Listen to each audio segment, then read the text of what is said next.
ان کو نشانہ کیوں نہیں بنایا جا سکا.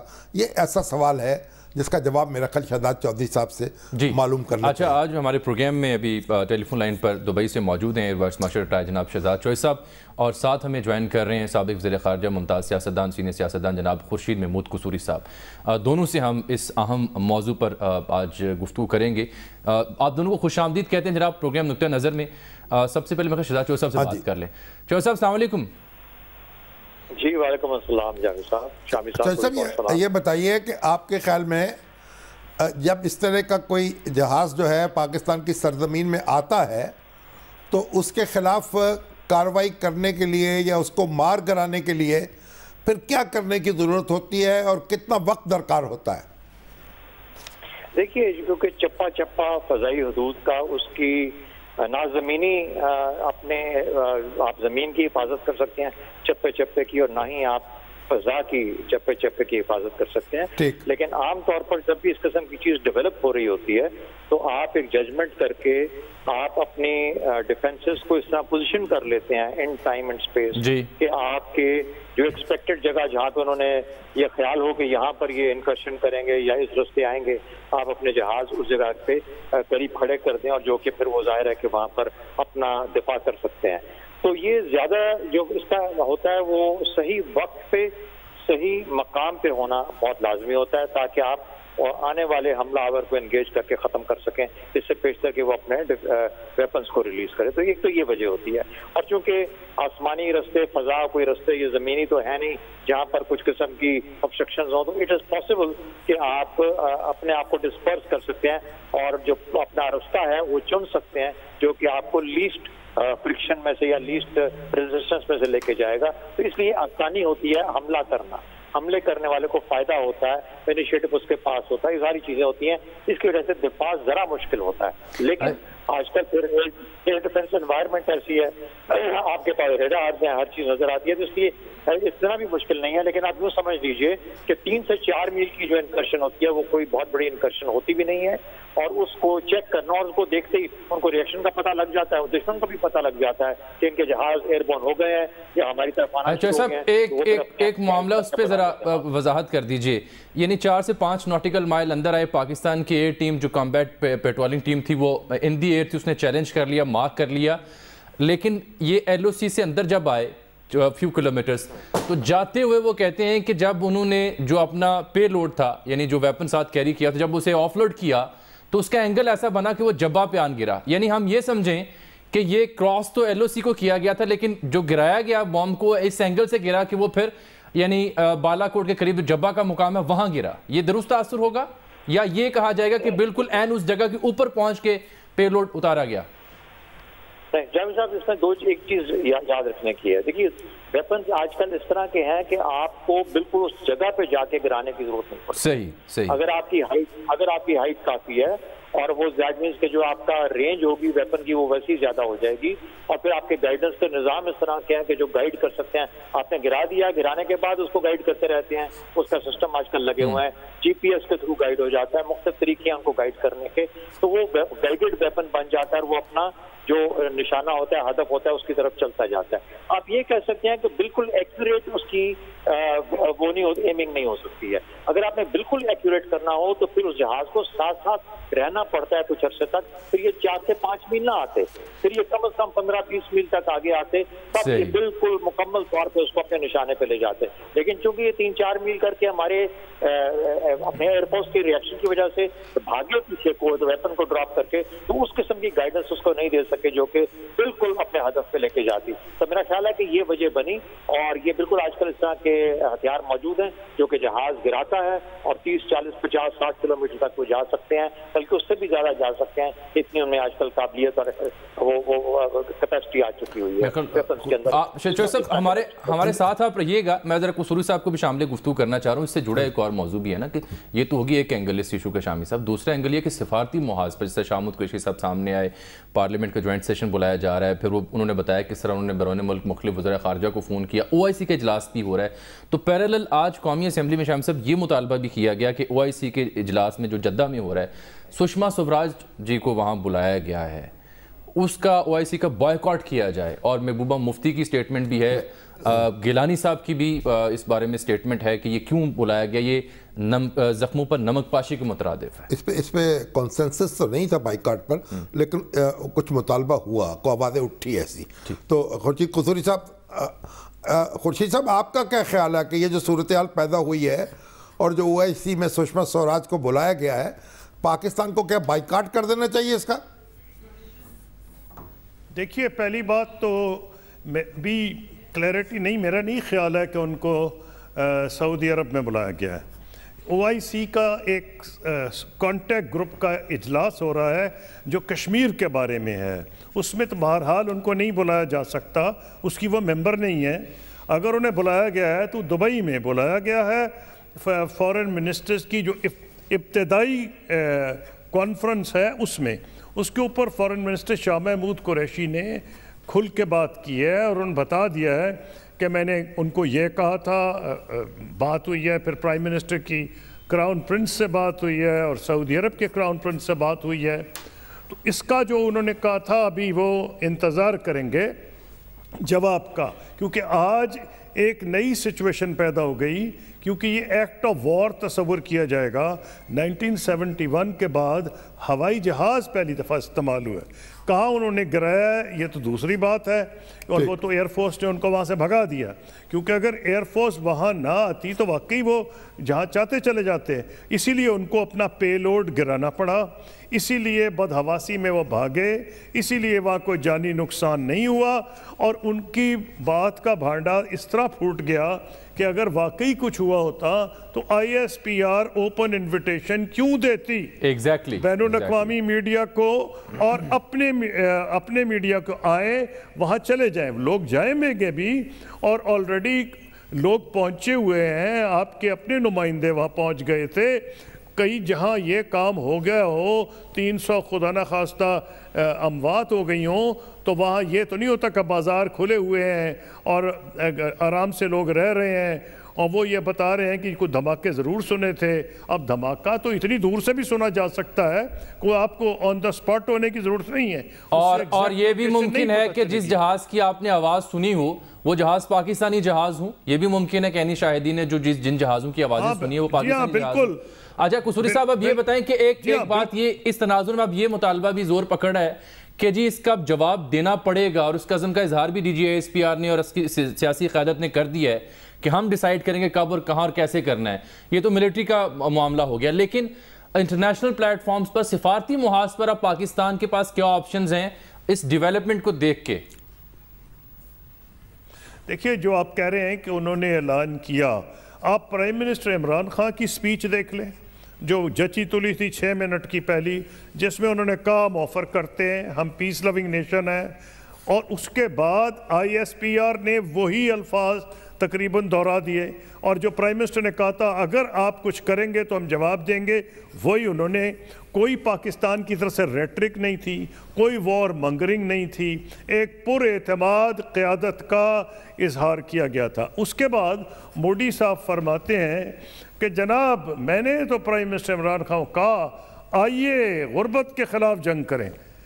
غربت کے خلاف جنگ کے میں خود حامی ہوں, میں نے خود پاکستان انڈیا پیس کے لیے کام کیا ہے, اور واقعی غربت کے خلاف جنگ کرنی چاہیے. لیکن غربت کے خلاف جنگ ایک طرف, اور الیکشن جیتنے کی خاطر آپ پورے علاقے کے امن کو داؤ پہ لگائیں, یہ دونوں چیزیں بیک وقت نہ کہی جا سکتی ہیں نہ کی جا سکتی ہیں. اب جو انہوں نے یہ کی ہے, یہ جو انہوں نے دعویٰ کر دیا, یہ تو میرا خیال ہے کل تک عیاں ہو جائے گا, بین الاقوامی میڈیا میں آ جائے گا. آلریڈی گارڈین کی ایک سٹوری آئی ہے جو لنڈن سے بھی تھی, اسلام آباد سے بھی تھی اور دلی سے بھی تھی. اس میں کوئی ایسا امپریشن نہیں ملا کہ بڑی کیجولٹیز ہوئی ہیں.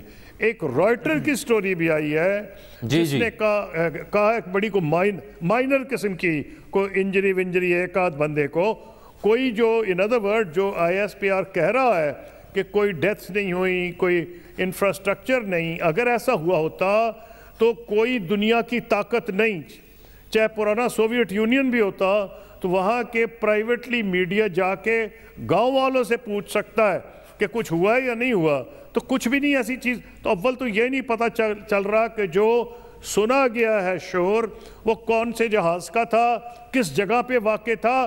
تو یہ کلیئرٹی نہیں آتی. کلیئرٹی آئے گی جب بین الاقوامی اور پاکستانی میڈیا کو لے جایا جائے گا. لاسٹ ٹائم یہ ہوا تھا کہ جب پرائم منسٹر مودی نے یہ کلیم کیے تھے کہ انہوں نے سرجیکل سٹرائکس کی ہیں، تو انہوں نے اپوزیشن نے ان کو چیلنج کیا ان کا منہ بند کرانے کے. اور ان کا یہ تو روز ہوتا رہتا ہے، پاکستان بھی کرتا ہے، ہم بھی کرتے ہیں، 2-4 گز ادھر 2-4 گز ادھر. اپوزیشن کا منہ بند کرانے کے لیے انہوں نے نعرہ مار دیا یہ تو جی پیٹریوٹزم کے مخالف ہیں، یہ بھارت کے، یہ پاکستان کے دوست ہیں، وہی زبان بول رہے ہیں جو پاکستان بول رہے ہیں. اب انہوں نے کوشش یہ کی ہے دوبارہ کہ الیکشن قریب ہیں، وہی نعرہ مار کے کہ اپوزیشن کو چپ کرائیں. لیکن جیسے پہلے پلوامہ کے حملے کے بعد 4-5 دن کے بعد اپوزیشن نے سوال اٹھائے تھے، کوئی وجہ نہیں جب ان کا بھانڈا نہ پھوٹ جائے تو ہندوستان میں خود یہ ایشو اٹھ جائے کہ جناب آپ الیکشن جیتنے کے لیے کس حد تک جانے کو تیار ہیں. نیو یارک ٹائمز کی بھی ایک سٹوری میں وہ پروگرام میں نے دیکھ لیا، پروگرام کے آخر میں ڈسکس کرتا ہوں. آپ درست جانب نشاندہی کر رہے ہیں. شہزاد شعیب صاحب آپ یہ فرمائیے گا کہ وزیر خارجہ نے آج یہ کہا کہ ایکٹ آف ایگریشن ہے، انٹروژن ہے، یہ D G I S P R نے بھی کہا، تو اس کے جواب میں پاکستان ہر لحاظ سے اب کارروائی کا حق محفوظ رکھتا ہے؟ کیونکہ ہم نے تو کہا تھا کہ آغاز اگر آپ کریں گے تو پھر ہم پہ ہوگا کہ کیسے اختتام کرنا ہے. بالکل کوئی شک نہیں. دیکھیے ہم جب بھی یہ بات کرتے ہیں نا، جب ہم ڈسکس کر رہے ہیں اس چیز کو، جب ہم ڈسکس کرتے ہیں تو ہم یہ کہتے ہیں کہ ہندوستان کا یہ جو حملہ تھا اس کا کوئی نقصان نہیں ہوا، یا تو یہ ان کی نالائکی اور نااہلی ہے. وہ ایک نان پروفیشنل ان پروفیشنل طریقے سے مشن کو کیا انہوں نے، جس کی وجہ سے ان کو اپنے اہداف جو تھے وہ حاصل نہیں ہو پائے، اور خام کا اس کا سیاسی فائدہ تو شاید ان کو مل جائے. کچھ انہوں نے اپنی ڈومیسٹک اوپینین کو بھی اپیز کر لیا ہوگا، اور وہاں پہ کچھ شور و ہنگامہ ہو گیا ہوگا، کچھ واہ واہ ہو گئی ہوگی مودی کی. لیکن زمین پہ جو اہداف حاصل کرنا چاہتے تھے وہ انڈین ایئر فورس. چوہے صاحب ایک شامی صاحب نے بھی ایک سوال اٹھایا تھا پروگرام کے شروع میں. چوہے صاحب وہ بار بار ہم سوال اٹھا رہے ہیں، اگر آپ اس کی وضاحت کر دیں شہزاد چوہے صاحب. یہ کہ جب ہماری ایئر کمبیٹ ٹیم نے ان کو پوائنٹ نشاندہی کر لی، ان کو چیلنج کر لیا، تو وہ کیوں نہ ان کو مار گرایا گیا؟ یہ سوال بار بار پوچھا جا رہا ہے. کیا اس کی وجہ یہ ہے کہ وہ آنن فانن آئے اور واپس چلے گئے؟ دیکھیے 3 سے 4 میل کا جو فاصلہ ہے نا، یہ ہے 30 سیکنڈ 30 سیکنڈ کا ٹائم جی 30 سیکنڈ جی ٹھیک ہے جی. تو 30 سیکنڈ میں وہ جہاز 4 میل کیا اس میں، یعنی اگر وہ 4 میل اندر آیا ہمارے لائن آف کنٹرول کے تو اس نے 30 سیکنڈ اندر آیا، اور پھر باقی 30 سیکنڈ کا ٹائم ٹرن میں کاٹا، یا 15-20 سیکنڈ کا، اور 30 سیکنڈ میں باہر چلا گیا. اچھا اب اس کا مطلب ہے کہ ٹوٹل ٹائم جو اس نے دیا پاکستانی جہاز کو اپنے آپ کو پکڑنے کے لیے ڈپینڈ کرتا ہے کہ پاکستانی جہاز اس وقت کتنا دور تھا. آپ اندازہ لگا لیں کہ اگر مثال کے طور پہ وہ 50 میل دور تھا تو اس کو 6 منٹ لگیں گے وہاں پہنچتے. اچھا اب اگر 30 یہ 1.5 منٹ میں چھوڑ کے چلا گیا اور وہ 6 منٹ میں واپس آیا، تو اس کا مطلب ہے کہ یہ اب اس کو فالو کرے گا وہاں تک جب تک کہ یہ اس کے اڈے پہ نہیں پہنچ جاتا. اب وہ ایک اور ایکٹ آف پرووکیشن ہے، اور اس سے بڑا ایکٹ آف وار ہے جو کہ انڈیا نے کیا. لیکن جو میں بات کہنا چاہ رہا تھا، چاہے وہ پاکستان کے 1 انچ اندر گرے، 50 کلومیٹر اندر گرے، جہاز خود نہ گرے لیکن صرف بم گرا دے، یہاں پہ تو جہاز بھی اندر ہے، یہ ایکٹ آف وار ہے. پاکستان کے پاس حق ہے اس کا جواب دینے کا. ٹائمنگ جو ہے وہ ایک پولیٹیکل بنیاد پہ ڈیسائیڈ کرنا ہے پاکستان کو اس کا میکسیمم فائدہ کس وقت ہے. پاکستان کے جو اپنے مفادات ہیں، جو براڈر مفادات ہیں، ان کو کب یہ ٹائم سرو کرتا ہے. ظاہر ہے ہماری پبلک اوپینین ہے، ہمارا ایک ریئیکشن ہے، سوورنٹی کا ایسپیکٹ ہے، کہ تمام چیزوں کو مد نظر رکھتے ہوئے اس کو بہت دیر تک بھی نہیں چھوڑا جا سکتا. لیکن جس طرح کہتے ہیں نا کہ all options are on the table, اور کل این سی اے کی میٹنگ ہو رہی ہے، اس کے بعد اس کو بھی دیکھا جائے گا. کیونکہ ایک دفعہ جب ہم اس رستے پہ چل پڑے تو پھر ہمیں یہ نہیں پتا کہ نیشنل کمانڈ اتھارٹی کو بھی بیچ میں شامل ہونا پڑ جائے گا، کوئی فیصلہ کرنا پڑ جائے گا. اس لیے یہ رستہ بڑا سلپری ہے. آج بھارت نے بہت بڑی بے وقوفی کی ہے، کیونکہ یہ تو رستے کھلے ہیں. یہ کل کو پاکستان یہ کر دے گا. سب سے آسان چیز یہ ہے کہ پاکستان کے جہاز جائیں اور یہی کام وہاں پہ کر کے دکھا دیں. یہ اگلے لمحے میں ہو سکتا ہے. یہ مجھے یاد ہے، مجھے پتا ہے کہ یہ تو طریقے ہی ہمارے پاس یہ ہوتے ہیں، اور ہم ایسے کر کے تماشا دکھا سکتے ہیں ہندوستان کو واپس اس سے بھی ڈبل اس کے اوپر. ہمارے پاس اہداف ہیں، ہمارے پاس ٹارگیٹس ہیں، ہمیں پتہ ہے ہم نے کیا کرنا ہے وہاں پہ جا کے. تو یہ تو طریقہ نہیں ہے. لیکن کہنے کی بات یہ ہے کہ the choice and the place, وہ جو وقت جو ہے وقت کا اور مقام کا جو تعین ہے وہ پاکستان اپنے وقت کے مطابق، اپنے مفادات کے مطابق، اپنے اہداف کے مطابق کرے گا، اور اس وقت کرے گا جب اس کو میکسیمم سوٹ کرتا ہے. اس وقت تک یہ گناہگار ہے اور اتنا اور نااہل ہے اور نالائق ہے جو کہ یہ کام نہیں کر سکا. اور ظاہر ہے کہ اس کے اندر پاکستان کے ڈیفنس فورسز کا بہت بڑا رول ہے. ہاں اگر آپ کو یہ سوال کہ ان کو مارا کیوں نہیں گیا، مارنے سے زیادہ بہتر تھا کہ ان کی ہمت ہی نہ ہوتی کہ 3-4 میل بھی اندر آ جاتے. لیکن اس کے لیے like I said it has to be a war ایسی کہ جس میں ہر وقت ہر شخص جہاں ہوا میں موجود ہے. تو وہ ابھی ہم اس اسٹیج پہ پہنچے نہیں ہیں. لیکن ان چیزوں کا جو نو وار نو پیس والی اسٹیٹ ہوتی ہے تو اس کے اندر آپ سلیکٹیولی آپریٹ کرتے ہیں. ہماری پوری ایئر فورس تیار تھی، اس کی وجہ سے ان کو واپس جانا پڑ گیا. اور جج صاحب آپ یہ کہنا چاہ رہے ہیں کہ پاکستان کو اچھی طرح سوچ سمجھ کر اس کا جواب دینا چاہیے، یعنی اشتعال کی حالت میں کوئی کارروائی نہیں کرنی چاہیے.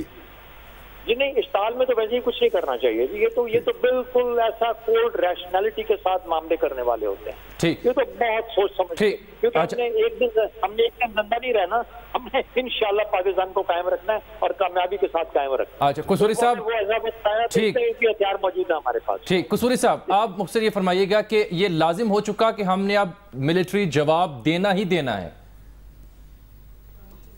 جی اس کی ایک وجہ ہے کہ جب پاکستان نے یہ کہا کہ وہ امن چاہتا ہے، وہ انویسٹیگیشن کے لیے تیار ہے، اور جب بھارت نے دیکھا کہ ڈپلومیٹکلی وہ حاصل نہیں کر سکا UN سیکیورٹی کاؤنسل ریزولوشنز میں، جس کو پاکستان کو نیم نہیں کیا گیا، اور ریزولوشن ایسا آیا جو پاکستان کے فارن آفس نے بھی وہی کہہ دیا تھا کہ جی یہ افسوسناک ہے، ہم کنڈیم کرتے ہیں، اس میں کو پاکستان کا نام نہیں آیا. تو اس میں ان کو ہندوستان میں ایک قسم کا سیٹ بیک ہوا پبلک اوپینین میں، کہ کہے جا رہے تھے گھڑی گھڑی کہ پاکستان کو ڈپلومیٹکلی آئسولیٹ کر دیا. محبوبہ مفتی نے اگلے دن کہا کہ بھئی آئسولیٹ آپ کہہ رہے ہیں، سعودی عرب ان کے ساتھ ہے، روس ان کے ساتھ ہے اس معاملے میں، چین ادھر ہے، امریکہ کے بھی بیان آ رہے ہیں جو آپ کا اسٹریٹجک پارٹنر ہے. کبھی پریزیڈنٹ ٹرمپ کچھ کہتے ہیں، کبھی کچھ کہہ دیتے ہیں. تو اس لیے میں سمجھتا ہوں کہ یہ جو انہوں نے ایکشن کیا ہے جس میں کوئی ان کو فائدہ نہیں ہوا، صرف اپنے عوام کو الو بنایا ہے. اب دیکھنا یہ ہے کہ کتنی دیر ان کے عوام الو بنے رہیں گے اور اپوزیشن کتنی دیر ہندوستان میں بہت بہت شکریہ جناب خورشید محمود قصوری صاحب اور جناب شہزاد چوہے صاحب. شامی صاحب ایک بریک لے لیتے ہیں، واپس آتے ہیں تو اس واقعے سے جڑی اور کہانی ہے جو بین الاقوامی میڈیا کی زبانی اور آپ کے سامنے پڑی ہوئی ہیں وہ بیان کریں گے ایک بریک کے بعد. ویلکم بیک ناظرین. شامی صاحب بریک سے پہلے ہم نے شہزاد چوہے صاحب سے اور خورشید محمود قصوری صاحب سے بات کی، لیکن ایک بات تو طے ہو رہی ہے کہ یہ جارحیت بھارت کی جانب سے کی گئی. جس طرح سے وہ اس کو بیان کر رہے ہیں اس میں کوئی حقیقت نہیں ہے، اور اس کے کچھ ثبوت بھی ہمارے پاس پہنچ رہے ہیں. ہمارے کورسپونڈنٹ یاسر ملک جو ہیں وہ اسلام آباد سے نیو بالا کوٹ سٹی اور پھر جبہ کے اس مقام پر گئے، گاڑی لے کر گئے، ویژولز بھی بنا کر آئے. وہ بھی لائن پر ہوں گے، ان سے میں بات کروں، لیکن اس سے پہلے آپ نے کچھ نوٹ کر رکھا ہے. میں چاہ رہا ہوں ذرا آپ بھی کنکلوڈ کر دیں صورتحال کو. پہلے نہیں، ایک دیکھیے مشکل صورتحال ہے جب ایک قوموں کے وقار کا اور انا کا مسئلہ پیدا ہو جاتا ہے اور اس کا جواب دینا پڑتا ہے، اور پاکستان کو بھی کچھ نہ کچھ کرنا پڑے گا. پھر اس کے بعد جو بھی صورتحال پیدا ہو، یعنی آپ یہ نہیں کر سکتا کہ مونچھ نیچی کر کے گزارا نہیں ہو سکتا. جی ایسا کیوں؟ لیکن بہرحال سوچ سمجھ کے اور اچھے طریقے سے غور کر کے اقدام کرنا چاہیے. اب ایک سوال یہ بھی بھارتی جو جرنلسٹ ہیں اور تجزیہ کر وہ اٹھا رہے ہیں کہ جی اگر ہم نے کچھ نہیں کیا تو آپ کس چیز کا جواب دیں گے؟ تو جناب ابھی تھوڑی دیر پہلے آصف غفور صاحب نے اس بات کی وضاحت کی کہ ہم نے خود آپ کو بتایا کہ بھارت نے جارحیت کی ہے اور ان کو دھکیل دیا واپس. اس جارحیت کے جواب میں دیکھیے اصل ہم حق رکھتے ہیں کتنی کیجوالٹیز ہوئیں، کیا نقصان پہنچا، کہاں حملہ ہوا، اس میں ڈرامہ ہے. اس سے قطع نظر مسئلہ یہ کہ جہاز آئے، یہ نکتہ ہے، ہماری سرزمین پہ پہنچے اور انہوں نے ایک جارحیت کی بالکل کی، اس لیے اس کا جواب دینا، اس کا جواب دیں گے اور یہ جواب جو ہے ضروری نہیں ہے کہ آپ ان کا کہ ہم آپ کے 350 بندے آپ نے کلیم کیے ہیں تو ہم 450 بندوں کو نشانہ بنائیں گے. تو اصل بات ہم یہ کہتے ہیں، جنرل صاحب کہتے ہیں کہ ہم جب کریں گے تو دنیا دیکھے گی. مطلب یہ ہے کہ جو بھی صورت ہے، بہرحال ایک ایسی مشکل میں مودی صاحب نے خود بھی اپنے آپ کو مبتلا کیا ہے اور پاکستان کو بھی مبتلا کیا ہے. اچھا، میں مودی صاحب کی جو آج پورے دن کی ایکٹیویٹی تھی نا، میں نے اس کو بڑا کلوزلی مانیٹر کیا، کیونکہ یہ بڑا ضروری ہوتا ہے کہ جب ایسا کوئی ڈرامہ سٹیج کیا جاتا ہے تو پھر دوسری سائڈ پہ کیسے جو ایسے نیتا ہوتے ہیں کیسے پورٹریٹ خود کرتے ہیں، وہ میں آپ کو بیان کرتا ہوں. لیکن یاسر ملک صاحب چونکہ جبہ سے ہو کے آئے ہیں، شاید ابھی وہیں پہ ان سے بات میں کر لیتا ہوں، ان سے پوچھ لیتے ہیں نا کہ وہ وہاں گئے کیا دیکھا انہوں نے. یاسر ملک، آپ ابھی بھی بالا کوٹ کے قریب جبہ کے مقام پر ہیں؟ جی بالکل جامی صاحب، جابہ سے تھوڑا سا ہی قریب واقع ایک جگہ ہے، وہاں پر اس وقت ہم رکے ہوئے ہیں اور بس یہاں سے نکلنے کی تیاری کر رہے ہیں. اچھا، یہ جبہ جو ہے یہ خیبر پختونخوا میں ہے؟ جی بالکل، یہ خیبر پختونخوا میں جبہ نہیں ہے سر، جابہ علاقہ ہے، تقریباً مانسیرہ سے 13 کلومیٹر آگے اور راولا کوٹ سے 20 کلومیٹر پیچھے ہے یہ درمیان میں. اور یہ جہاں تک مجھے یاد پڑتا ہے، کیونکہ زلزلے کے بعد میں بھی ان علاقوں میں کافی رہا ہوں، یہ جو نیو بالا کوٹ سٹی تھی اس کے زیادہ قریب ہے پرانے بالا کوٹ سے. جی بالکل، نیو بالا کوٹ سٹی سے تھوڑا سا ہی دور ہے یہ. اچھا، تو آپ نے کیا منظر دیکھا وہاں؟ کیا کچھ چھوڑ کے بھاگے ہیں وہ، اور کون آپ کو زخمی ملا ہے یا کوئی ایسا نشان ملا ہے جو بہت تباہی ہوئی ہو؟ شامی صاحب دیکھیں، جو بھارتی میڈیا واویلا کر رہا ہے کہ پاکستان میں ایئر اٹیک کیا گیا ہے اور اس کے بدلے میں 200 سے 250 لوگوں کی جو جانیں ہیں وہ چلی گئی ہیں. اب یہاں پہ پہنچے تو جابہ جو جگہ بنتی ہے وہاں کا کچا راستہ ہے، اس راستے کے اوپر ہم 20 سے 25 منٹ کی ڈرائیو کر کے اوپر پہنچے تو ایک وائٹ کلر کی عمارت تھی بالکل چوٹی کے اوپر، جس کے بارے میں بتایا جا رہا تھا کہ اس کو نشانہ بنایا گیا ہے. انڈیا کا میڈیا جو ہے وہ بھی کہہ رہا تھا کہ اس جگہ کو کچھ وہاں پر ایکٹیویٹیز ہو رہی تھی، اس کو نشانہ بنایا گیا، لیکن اس جگہ کو نشانہ نہیں بنایا گیا. اس کے بالکل ساتھ عقب میں ایک چھوٹا سا گھر ہے، اس کی دیوار ضرور گری ہے، وہ بھی اس صورت میں کہ جب وہاں پہ ان کے جب وہاں سے بھاگے پاکستانی فضائی طیارے جب ہوا میں گونجے اور انہوں نے بھگانے کی کوشش کی اور ان کا مقابلہ نہ کر پائے بھارتی طیارے، تو اس کی صورت میں جب پے لوڈ ہوئے تو وہاں پہ جو سامان گرا اس کے 4-5 جو گڑے ہیں وہ ضرور بن گئے. ایک گھر کی تھوڑی سی دیوار جو ہے وہ مسمار ہوئی ہے اور ایک شخص جو معمولی زخمی تھا جس کو اسپتال بھی نہیں لے جایا گیا، وہیں پر اس کے ٹریٹمنٹ ہو گیا. معمولات دن کی جیسے پہلے چلتی ہے اسی طرح آج بھی چل رہی تھی. لوگوں کو نہیں پتا، اتنے قریب کے جو لوگ ہیں ان کو یہ ضرور معلوم تھا کہ رات کے ٹائم پہ کوئی دھماکے سنے گئے ہیں، جہازوں کی موومنٹ ضرور تھی، آوازیں ضرور سنائی دی گئی، لیکن کسی قسم کا یہ جو بھارتی پروپیگنڈا اور جو واویلا کیا جا رہا ہے اس میں کوئی صداقت نہیں ہے. وہاں پر جو لوگ موجود تھے انہوں نے بھی ہمیں بتایا کہ آوازیں ضرور سنائی دی، 2 سے 3 دھماکے تھے، جہاز تقریباً 3 سے 4 منٹ تک ان کی آوازیں آتی رہی، لیکن کسی کا مالی اور جانی نقصان نہیں ہوا. بہت شکریہ یاسر ملک، ہمیں رپورٹ کرے تھے جابہ سے. یہ نیو بالا اس کا مطلب یہ ہوا کہ ایک بات تو یہ ہے کہ اگر وہ 3-4 کلومیٹر اندر آئے اور تب بھی وہاں سے انہوں نے اپنا اسلحہ پھینکا اور سامان پھینکا تو وہ بھی جابہ تک آ کے گر سکتا ہے. یہی بات پہلے بھی ہم نے. اور دوسری بات یہ ہے کہ نہیں، وہ اس بالا کوٹ کی بجائے اس بالا کوٹ کی طرف آئے اور یہاں آ کے انہوں نے سامان پھینکا. گویا یہ کلیئرٹی تو پھر ابھی تک نہیں ہو رہی. نہیں، یہ شجاع چودھری صاحب نے یہ فرمایا تھا اپنے تبصرے میں کہ ضروری نہیں ہے کہ ایک جگہ کے اوپر آ کے یہ چیز کی جائے، کیونکہ گائیڈڈ چیزیں کی جا سکتی ہیں اور دور سے بھی پھینکا جا سکتا ہے. اور پھر جو میجر جنرل آصف غفور صاحب کہتے ہیں کہ ایسے اینگل سے پھینکا گیا جو مجھے سمجھ آئی کہ وہ یہاں آ کے گرا، یعنی کئی کلومیٹر دور جا کے گر سکتا ہے. بالکل اتنی الٹیٹیوڈ سے جب چیز پھینکی جاتی ہے تو وہ کہیں سے کہیں چلی جاتی ہے. لیکن وہ سامان جو ہے وہ بھی کہیں اگر کسی کے سر پہ جا کے کسی کے اس پر لگتا تو اس سے بھی کیجولٹی ہو سکتی تھی، وہ بھی نہیں ہوئی. وہ بتا رہے ہیں کہ ایک دیوار معمولی سی مسمار ہوئی، ایک شخص معمولی زخمی ہوا ہے، اس کے علاوہ وہاں پہ 4-5 گڑے ہیں اور وہ اس کی تصویریں تو آج BJSPR نے خود پوسٹ کر دی تھی. اچھا، میں ایک بریک لے لوں ذرا، بریک کے بعد واپس آتے ہیں تو پھر میں نیو یارک ٹائمز کے اس آرٹیکل کا یہاں پہ ہم اس کو بیان کریں گے جس کا میں اشارہ کر تھا آج کے پروگرام میں.